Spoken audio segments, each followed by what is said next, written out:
I'll just give Okay. another. I started the recording. Hi, everybody. Welcome to our workshop for tonight on conference prep and pep for those especially that are attending the APHA conference that will be coming up later this month. But we are speaking even broadly about networking at professional events and at industry professional associations.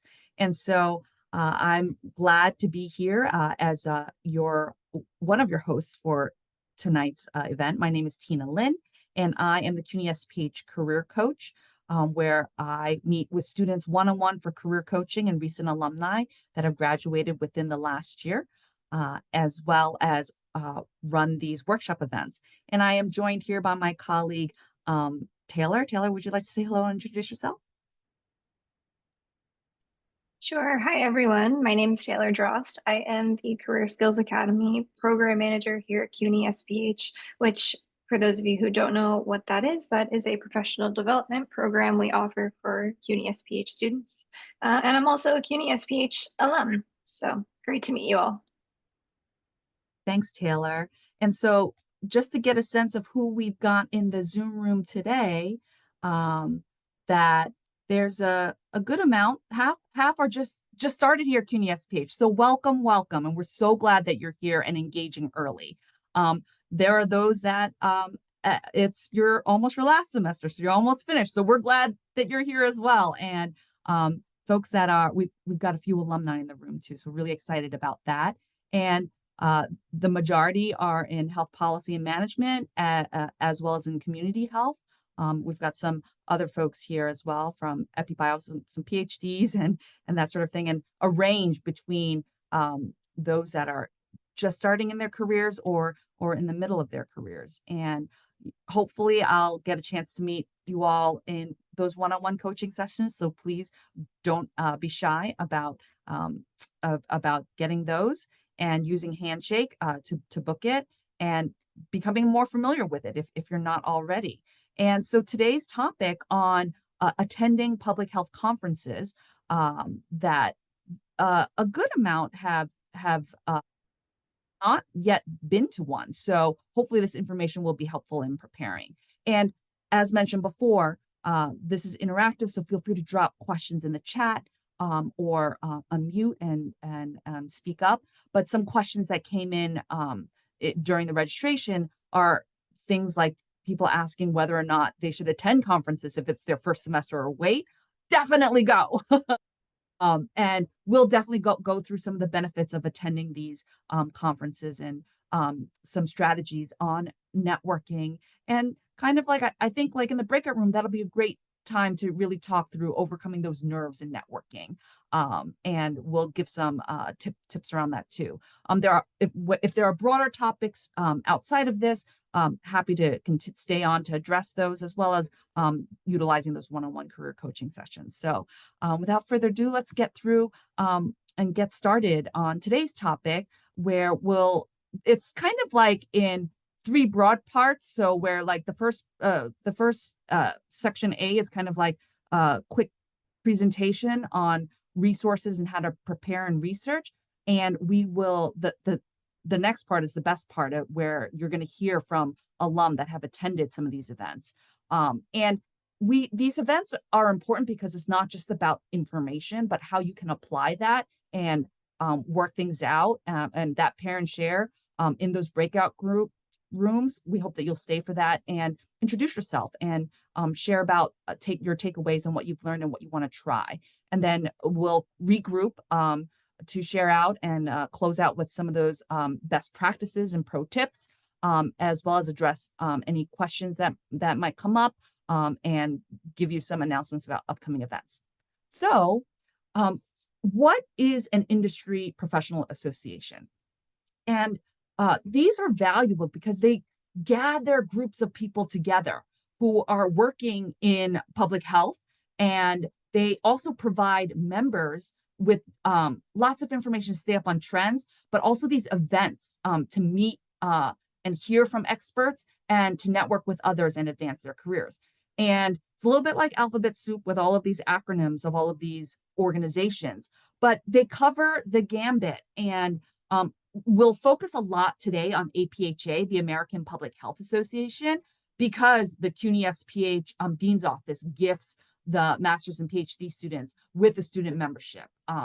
The NEHA, the National Environmental Health Association, that also comes, SPH students also receive like a 3-month trial membership with that group as well. CSTE, that's for epidemiology, and there was actually just an info session discovery series event held this afternoon. And if you missed that and would like to hear more about that, we can provide the recording for that. Another organization is SOPHE, the Society for Public Health Education. So a lot of our community health folks kind of tend toward that. And there's also the Society for Health Communication. So for those health comm majors, there's also an annual event with that organization.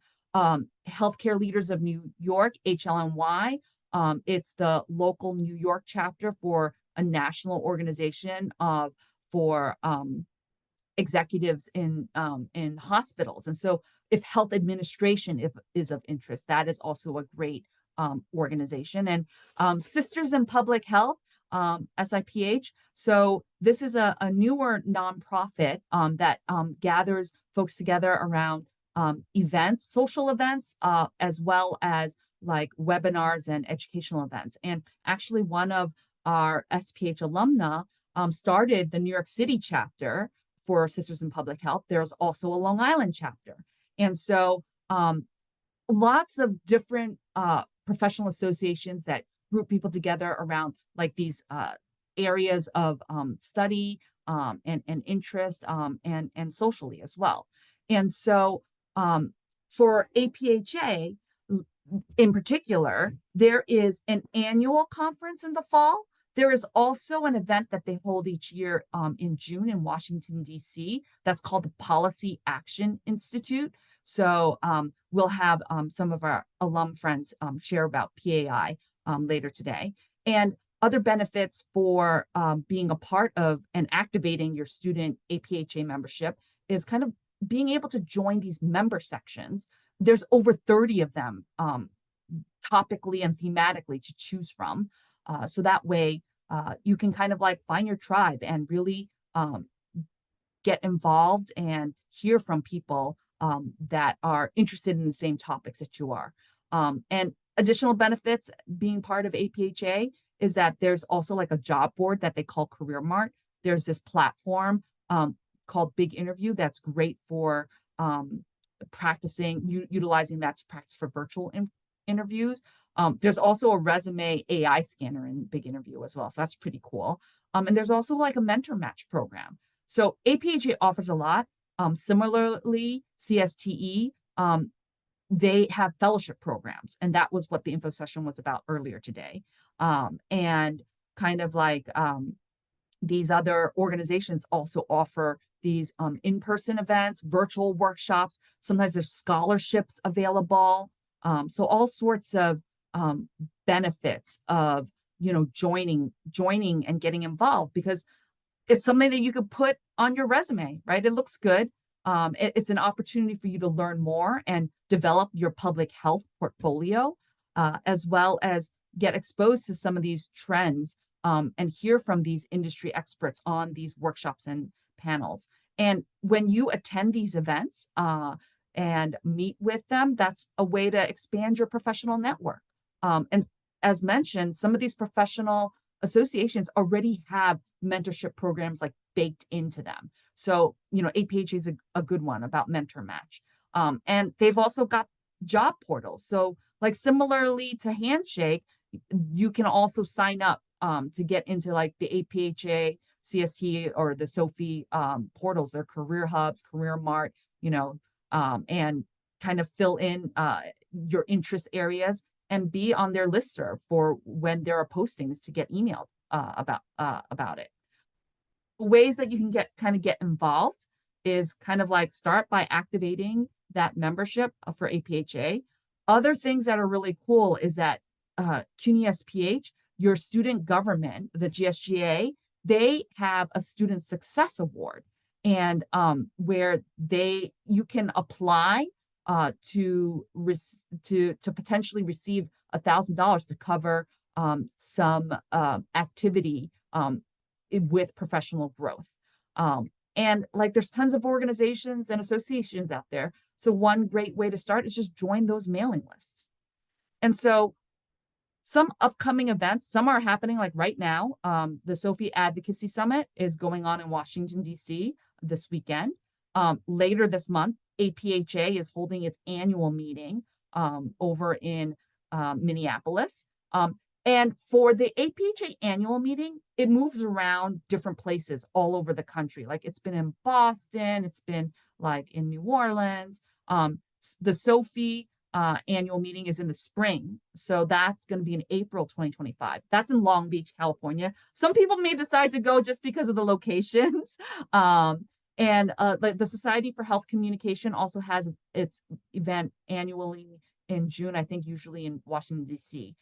So also in June is the APHA Policy Action Institute.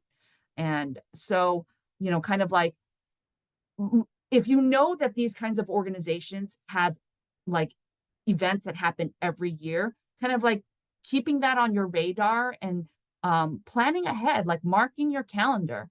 And especially for the APHA annual meeting, which is if you've ever been to the Jacob Javits Convention Center here in New York City, it's ginormous, right? So, and some of these convention centers that are in non-city places are even larger in terms of kind of like the space that they have and that they fill up, where they need like buses to go in between to these conferences, to all the conference sites.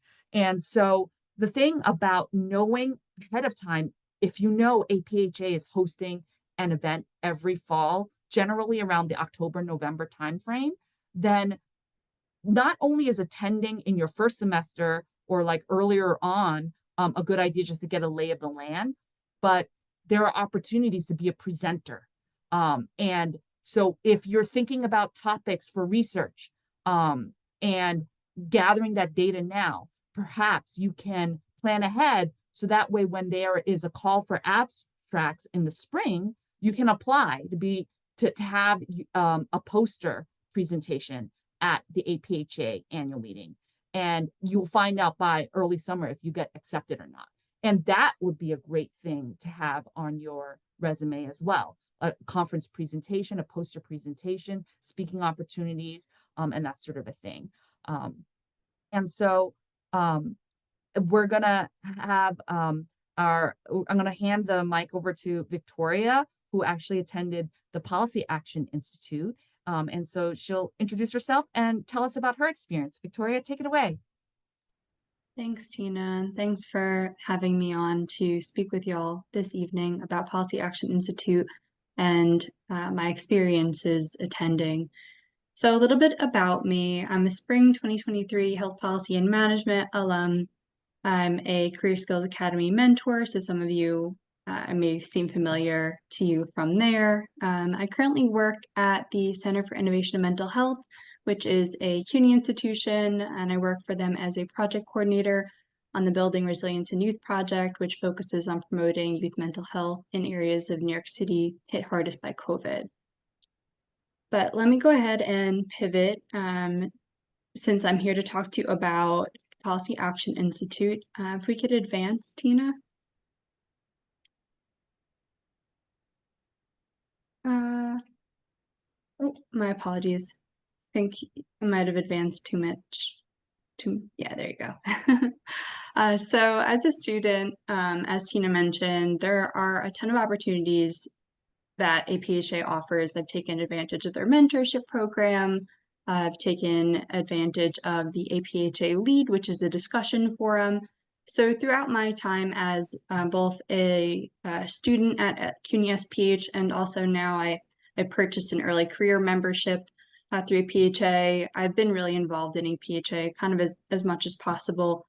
So when the opportunity came around and I saw these advertisements for the Policy Action Institute, I really wanted a way to meet people in person and to get more experience, especially around advocacy even though I had some of that exposure in some of my coursework, I felt like I wanted to learn from professionals in the field and have that in-person experience being a primarily online student. So when that came around, though I was uncertain about attending for a while due to finances, when I came across the Student Success Award, it was named something differently when I applied, but that's what y'all will know it as now. GSGA went ahead and accepted me so that I could receive funds to go. Since I'm currently residing in California, and that would have been a very expensive trip for me to have made over to DC. So very grateful to GSGA for the opportunity, and encourage y'all to apply and take advantage of the different awards that they have out there. Since early on in my career, I wasn't even aware so much as to all the things that GSGA offered, and wish retrospectively that I had been able to take advantage of more of them earlier in my career. But that's a side note. I'll pivot back to Policy Action Institute. If you could go ahead and advance, Tina. Thanks. So I attended the Policy Action Institute is a 2-day conference, generally speaking. So I chose to go and attend in person. In particular, they do offer an online version, but having the opportunity to go in person, as I mentioned, is something that I didn't really have an opportunity to do throughout my CUNY SPH career. But also, they offered an advocacy clinic of sorts that was only available to folks who attended the conference in person. So of the 2 days, the second day was in person only. So when I found out about Policy Action Institute and decided to attend, I read through the agenda, I read the bios of the key speakers, and learned more about kind of what I would be in for. And so the conference itself, when I got there, even though I prepared as much as I could beforehand, it really exceeded my expectations in so many ways. So I'm excited to share with you all the things that I got from it. If we could go ahead and advance. Oh, I'm sorry, Tina, you are one step ahead of me.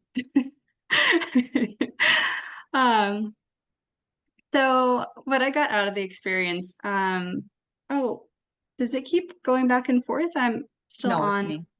Okay.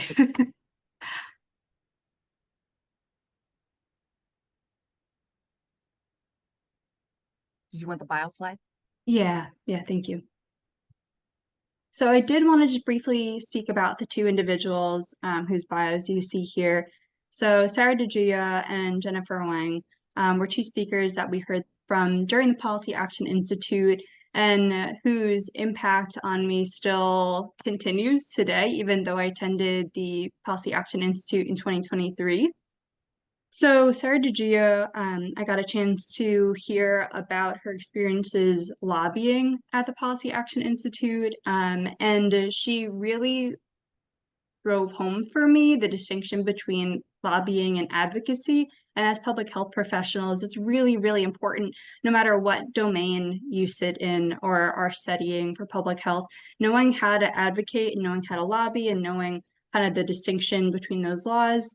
Everything that you're doing on the ground, even if you're doing research or community health work, it has higher implications and vice versa. So you might find yourself one day being called upon to provide testimony about what you're seeing on the ground, or if you are in policy, actually being able to do some health impact analyses and shape policy from the top down instead of the bottom up. But so I got to hear from her, and I actually saw the other day that the EPHA was offering a distinguished leaders mentoring series. So they offer these kind of fireside chat meeting setups that are really small groups, and you have to register really early, otherwise they fill up kind of fast. But it gives you an opportunity to speak one-on-one with a professional in the field and learn more about their experiences and ask those questions in a toned down environment. So I highly recommend, again, once you do activate your APHA membership, looking out for those. But Though I didn't get a chance to meet with her during the Distinguished Leaders Mentoring Series, I do follow her on LinkedIn, and I see all of her posts, and I get to follow all of her great work. So that's still exciting. She's still on my radar. And then the same thing with Jennifer Wang. I have her as a connection on LinkedIn as well. And she came up in my conversation the other day while I was speaking with the Center for Innovation and Mental Health Director, as we were discussing potentially putting together a conference or consortium of mental health providers in New York City. So you never really know who you're going to meet or what kinds of conversations are going to spark something in you that you're going to be able to take forward into your career. So that's the beautiful opportunity of a conference. You can go in being as prepared as you can be, and then, you never know who you're going to meet. And it also gives you the opportunity to know who is really on the scene. So these are my three big takeaways. As I kind of just mentioned, the opportunity to directly engage with professionals, but not just only hear from them, was something that I really appreciated the opportunity to do so. And it gives you an opportunity to kind of do some informal informational interviews with them. Like Sarah DeGia, I talked with her after she gave her presentation and asked her some follow-up questions, and just having that time with some FaceTime with someone who lives and breathes the work that you want to do is pretty unique. Attending Policy Action Institute in particular also provided me with advocacy skills and tools, as I mentioned before. So we actually got to split out into a working group. So I got to meet other folks working in mental health across the entire country. So I got to meet people working for National Alliance on Mental Illness, Fountain House. You never know who you're going to meet in these opportunities, but I got a chance to speak with and work with folks on a pitch, and then have it be critiqued by professionals in the field, which, again, when are you going to get the opportunity again? And lastly, just to harp again on the networking opportunity. So I got to speak with people who are doing rural public health. I got to speak with people even actually out here in California. So I moved out here about 2 years ago, and I didn't know any people in the public health field out here, but I ended up connecting with some folks who attended the Policy Action Institute, who work in an organization in policy that's about a half hour away from me, and I got coffee with them, and I got to learn about their experiences and how they got where they were, and to understand some more about the relevant issues and public health in my community that I now live in. I also connected with a fellow SPHer who has become central to my professional growth and development and my support system this past year. So I'll pass that over to Tina to go ahead and introduce her. Thank you so much, Victoria. And, as if having one alumni isn't a treat enough, we've got two. And it was really cool for me to hear about both from Victoria and from Stephanie, how they met each other at this event and have continued to foster this friendship and camaraderie since. So Stephanie, would you mind introducing yourself and sharing about this event and your takeaways? Yeah, of course. Thank you, Tina and Victoria. Hi, everyone. My name is Stephanie Schmeltzer. I graduated with my MPH last May in 2023 in nutrition. I am currently a product owner at a company called The Difference Card, which is in the health insurance and employee benefits industry. Some of the tasks that I carry out, at least in my work site, I'm responsible for implementation and management of some of the products that we offer. And I'm here to talk about my experience at the Policy Action Institute, where, again, is where I met Victoria. And I did not know her before then, so we attended school at the same time, but we happened to run into each other at the PAI conference.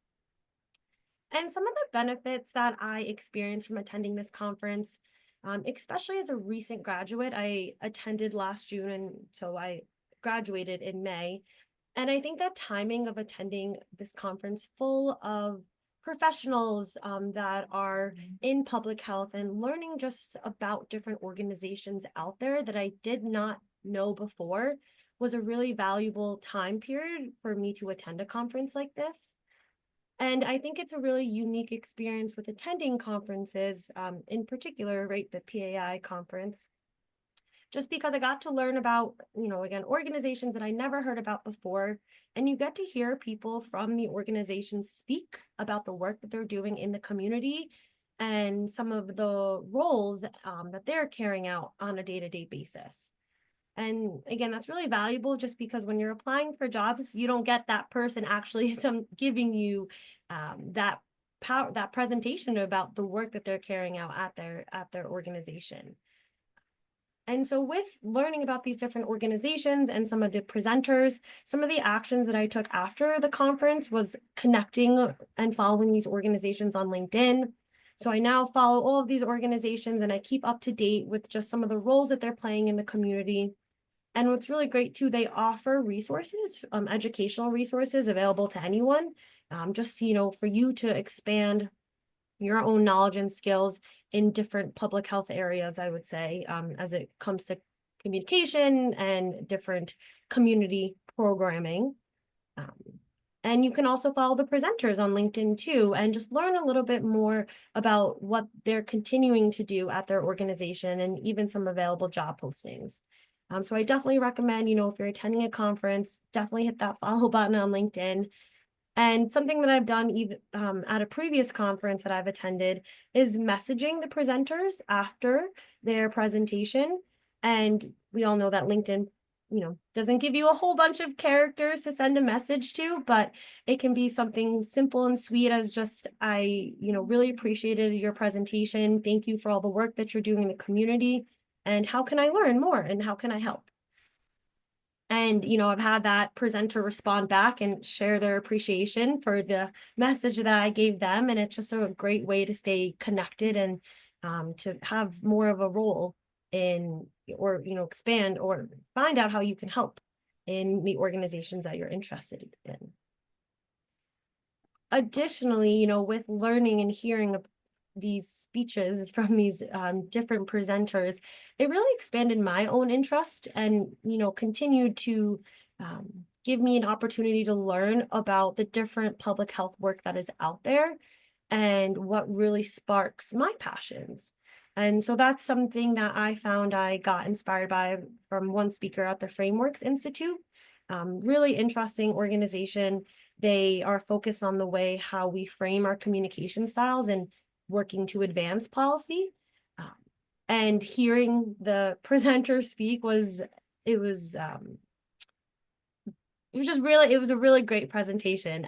So this was a good opportunity, I think, definitely post-graduation for me just to learn a little bit how I want to apply my own skills and knowledge and what type of organization I want to be at.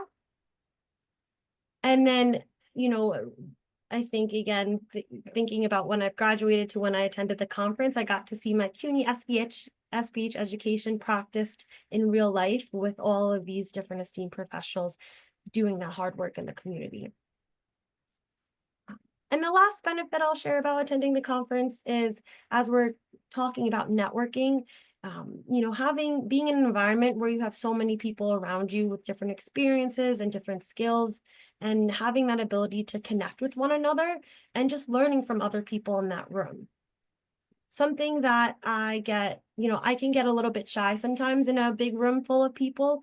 Until that first initial conversation is started, I tend to open up a little bit more, but some advice that I will just share with preparing for these type of conferences is just have a, list of 3 questions with you before you go, of questions you can just ask a random person at the conference and, saying, hey, have you attended this conference before? What type of work do you do? What type of sessions are you interested in? And those 3 common questions are questions you can ask anyone in the room, and have that understanding that everyone there is there for the same reason. So it's nothing, out of the ordinary for you to walk up to a random person and start having that dialogue. Everyone is there to connect and learn and network with each other. And, you know, as Victoria mentioned, me and her were placed in the same working group, and we learned that we attended the same grad school without even knowing each other during graduate school. And we've been able to use our, you know, the way that we networked at the conference, we've been able to then grow that relationship into leaning on each other for support during our job search process. And I can tell you that has been such a valuable asset into having someone around you that understands what you're going through, that you can have vent sessions with, and really just share resources with one another. Even, you know, tomorrow, Victoria and I are meeting to review our resumes, and I can tell you, I don't do that with all of my friends. So, you know, these conferences can really provide a great benefit into finding those connections professionally, but then also just, you know, finding those connections in a supportive way as well throughout your career. Stephanie, thank you so much for a lot of that great advice, and even sharing about how kind of like, yeah, those networking nerves, what are some strategies for overcoming that? And like, so I love those 3 questions. It's just kind of like, yeah, like, oh, which workshops or events did you already attend? Or, you know, kind of like, where do you work? Or have you been to this event before? Quick and easy conversation starters. I love that. And I love also, Victoria, how you were sharing just the learnings and the working group, and meeting and hearing from these speakers, and kind of like those differentiations between lobbying and advocacy, and really taking that deep dive together on that. And the fact that not only are you meeting industry experts and hearing from them and connecting with them on LinkedIn, but you're connecting with one another and building a community. So, and I think that's the other thing about like networking that we want to put aside, is like that it's not transactional, but it's relational, and how to use these events as a starting point, but really build that runway to cultivate them into relationships where you can, when you're meeting for each other for regular chats or resume reviews, or maybe even interview prep. So thank you both so much for sharing about the Policy Action Institute, and hopefully that's gotten a lot of other folks interested and maybe thinking about attending that next June. And we actually have another CSA alum, Jeanetta Green, who's not able to be here with us tonight, but was kind enough to kind of share. Jeanetta attended APHA last year and is also going again this year. So I'm just going to read the things that and the advice that she shared about it. So Jeanetta is a coordinating manager at New York City Health and Hospitals Bellevue, and she's currently studying her MPH in EpiBio here at CUNY SPH. She also works with the CUNY Center for Systems and Community Design, and applies her knowledge gained at SPH to study neighborhood park renovation and utilization. After graduation, she aspires to a position that will allow her to study urban health, chronic diseases, and nutrition and food access. As an SPH online student, Jeanetta seeks to further connect with those in the public health profession and form these like offline relationships and in person. And so, and she's done that through being a part of the SPH Career Skills Academy, and is looking forward to doing more of that at APHA annual meeting this year. And Jeanetta shared that she attended the poster presentations and the vendor booths that happened in that like large convention hall, where she was like saying that she needed to like map out where things were. There's also, as I mentioned before, APHA has like 30 different member organizations that are more divided by thematic area because public health is so broad. So she selected 2 member sections, and these member sections hold small group dinners. So those are things that she attended as well. And so other things that she shared, and let me just read off her slide of information that she provided. She said that APHA was a good opportunity to hear other students and professionals in public health present their research and see what are some of the pressing issues that we're facing as a profession. Since I wasn't yet involved in any research projects, it was exciting to see all the different possibilities in research. I found out too late about the funding help from CUNY SPH last year, but I saw this trip as an investment in myself to grow as a public health professional. In any career, you need to see what is currently happening in your industry and to connect with others. It was important for me to push myself out of my comfort zone and begin to practice professionally networking with those in my field. So while I made use of APHA's platform to make a schedule of the panels and the poster board presentations, I realized last year that it's also important to prioritize and attend the most important sessions. Last year, I was only able to attend 2 days of the full 4-day program, but this year I've changed my schedule so that I can be there for the entire 4 days of the conference. And while I did connect with other attendees last year through poster board presentations and section dinners, I'm aiming to get to go to more events that are specifically around networking opportunities. And so, you know, as you can hear, kind of from Jeanetta, sort of that exposure to all these like public health trends and topics, where she's just like excited to see all the different possibilities in this research, and kind of like that's kind of getting ideas for maybe like your capstone and like what areas of field work that you might want to pursue, and kind of like seeing this event as an investment to grow as a public health professional and to push oneself out of the comfort zone. Because once you're there, you're going to practice, and especially if you've invested so much time and money, you're going to want to try to make the most of it by meeting people and, you know, planning ahead, and practicing.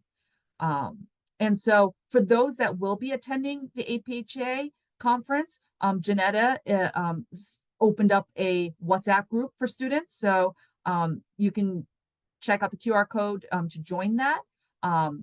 As well as if you're preparing a presentation or a poster, I'd be happy to meet with you as well if I can be of any support.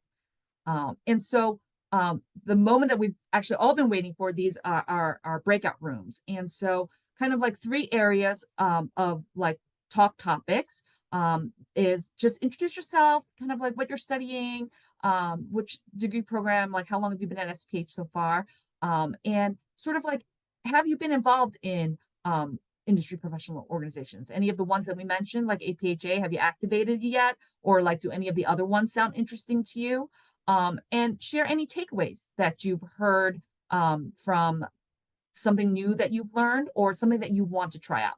So without further ado, we're gonna give about like 12-ish minutes and then pull everybody back a few minutes before so that we can kind of like have some of those best practices and tips and stuff. But any questions about breakout rooms or the questions, they'll be hosted by either myself or our other speakers. And so enjoy that time, and we'll see you back in the large room in a little bit. If they heard or something that you want to try now after being in your group, we'll take 3 volunteers.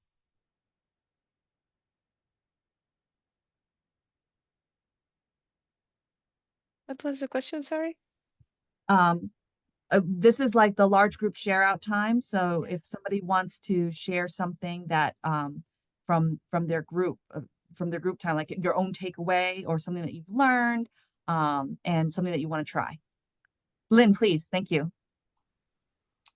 Yeah, so in our breakout room, we talked about how just like in, you know, because some of the first year students, we don't have a background in public health, and so we may feel kind of intimidated about going to some of these conferences, especially if we're not actually presenting any of our own work. So that's something we talked about, and how, you know, that we learned today that we can go to those conferences, and actually it's a great experience, especially since we're just entering the field. And so you know, it really built some confidence for myself and the partner in my breakout room. We also talked about just some of the things we can do as first year or first semester students, like building up a portfolio and just like keeping a record of some of the things that we've done, both academically and in maybe like internships and so on. So yeah, today was definitely very informative. Thank you, Lynn, for sharing that. Anybody else? Any takeaway or something that you're going to try out next? Yeah, I can say something. So a couple of things that were mentioned in our group was to start early, to get involved in the APHA portal as soon as you get access, and explore all the opportunities that are there available, not only in terms of the of the conference, but also, for example, the tutors that you can get, mentors that are incredibly useful to get to know people who are already working in the field. And you also get to choose like what sectors, and so there are some categories for you to select the mentor that you want to have. Yeah, those two. Sounds like you've been looking at that mentor database. Thank you, Claudia. I have. One more takeaway from somebody else. One more volunteer. I have a quick question. It's not really a takeaway, but it's a question that arose during the group conversation. Yeah. So I was wondering, would we be able to present one of the group projects that we, actually not a group project, an individual project that we have submitted for SPH for one of the APH's conferences, or is it supposed to be something unique? They actually have like a whole list of what qualifies for abstracts. So definitely take a look at that on the webpage, and maybe like we can take a look at that together offline. But yeah, that's a great question. It's just like all sorts of topics and projects are accepted, or like you can apply for it, and it's just, you know, what they're looking for, how it relates to their theme, and how that gets accepted. But yeah, it's good to start thinking about it early. And just some like last minute tips for kind of like best practices in maximizing these professional events, whether it's before, at, or after. So like beforehand, just kind of like marking your calendar, having that save the date, and also start saving up money, and like vacation time, like PTO time from work, if you need to take off from work, to carve out time to be there. I will also say there's bring a friend or be a friend, take a friend or make a friend. And so Jeanetta shared that last year she went because one of her friends from NYU program was presenting, but she just tagged along, and it gave her that exposure. And now she's going to go back again this year. And I think also like if you're going, maybe ask around who else is going, because sometimes it's just easier to go together, having a wingman, a wingwoman, like at these networking things, so that way you can kind of like piggyback off of each other in conversations at the lunch line or whatever else. So that's also something to think about too. It's like going with somebody and having company. And certainly you've already heard from Victoria about kind of like reviewing that agenda and researching the speakers, looking at their professional bios, and connecting with them on LinkedIn. And like from Jeanetta, you've heard about like prioritizing those events, mapping out where things are being held, what time, and how to get there, and kind of prioritizing the things, your goals, and which ones events match your goals. And just practicing your self-introduction. You've done that a little bit here in these breakout rooms, which is great, and updating your LinkedIn account. And you know, you heard from both Victoria and Stephanie about like connecting with people while it's fresh, right? Another hack, or best practice, can be kind of like creating a QR code and like making that like little sticker like behind your phone, right? Because sometimes it's like, okay, what was this person's name? I don't know how to spell their full name. And like, I mean, for me, if you look me up, there's probably like a gazillion people with that same name, right? So like maybe have them connect with you, or that way it makes it easier, and it's like right in the moment. But also to like raise your hand to ask questions during presentations to the speakers. And any time is a good time to like kind of say hello to people, whether it's the lunch line, the bathroom queue, you're waiting for the bus, you know, every moment's an opportunity. And like getting that first name, last name, and the organization name makes it easier to search for people, but keeping that contact list maybe on your phone, like making notes of people that you've met, and you know, something that stood out that they shared. Taking pictures is also a great way to kind of like create a social media post like, oh, hey, I'm at this event and I just heard from the amazing so-and-so person that just shared about this. Thank you. And like following up like with your notes, right? Like whether it's on email or LinkedIn messages. Victoria had this cool app that she saw at the event. Do you want to share a little bit about that, Victoria? Sure, I'll share that really quickly. I just dropped the link in the chat to it. It's a free digital business card app. So if you're worrying about printing anything at Staples, or you don't want to spend money on doing that, it's really easy to download and get set up. I can link directly to your LinkedIn, import any contact information for other folks, and they could just scan it. It's just a QR code, and you can have it stay on the front of your phone if you wanted to, like on your lock screen. So as you're walking around and you're talking to people, you could just show them that, and they can scan your contact into their phone, or however way you'd like them to connect with you. But it's really efficient. Saw people use it in action at Policy Action Institute and thought it was really, really cool. And I still have their contact information. so it makes it really easy to connect and stay connected with people. Yeah, that's like a cool tool, right? Like, thank you for sharing that, Victoria. And like, these are things that you pick up at these events too, right? And that you can kind of carry forward into other things. We wanted to give some time for questions from the group, as well as like any like last minute tips or advice from our speakers. I know that we're a few minutes over, but kind of like wanted to give you this time if there's any questions from the group.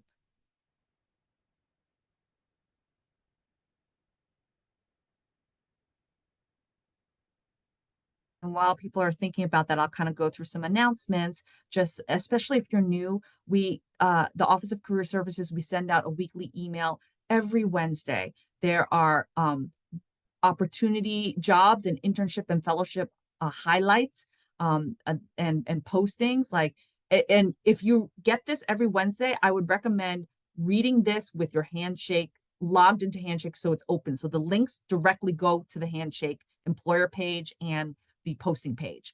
And so there's also a bunch of like Discovery Series info sessions. So stay posted on that, as well as schedule that one-on-one career coaching appointment.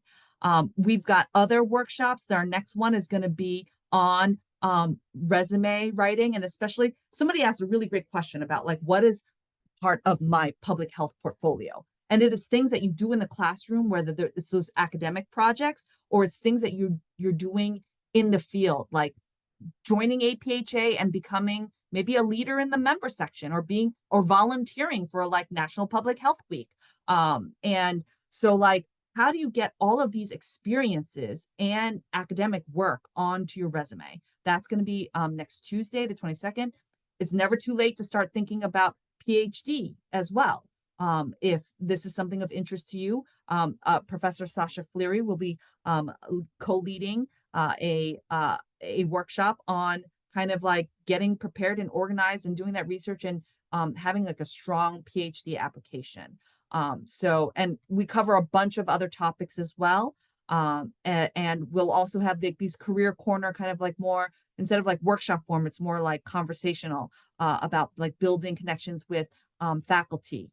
As well as like interviewing skills and social media and practicing that professional pitch. So get onto save the dates for these, and you can look at our career website for updates on when those are going to be promoted.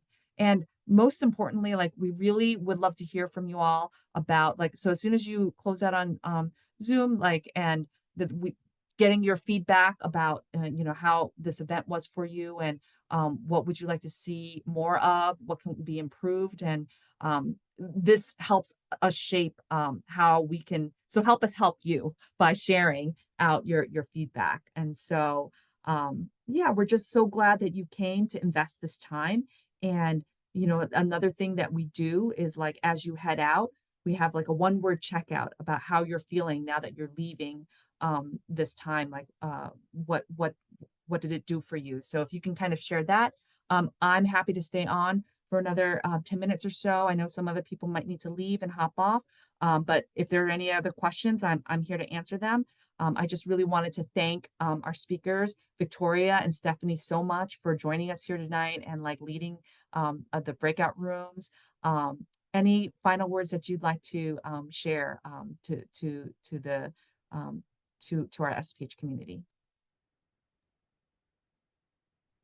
Take advantage of having Tina and Taylor while you're students. Absolutely go ahead and book an appointment and book them as often as you can. They'll both lift you up in ways that you can't imagine.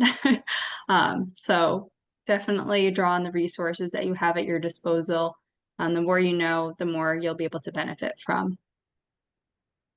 Thanks, Victoria. And I think the feeling's mutual. So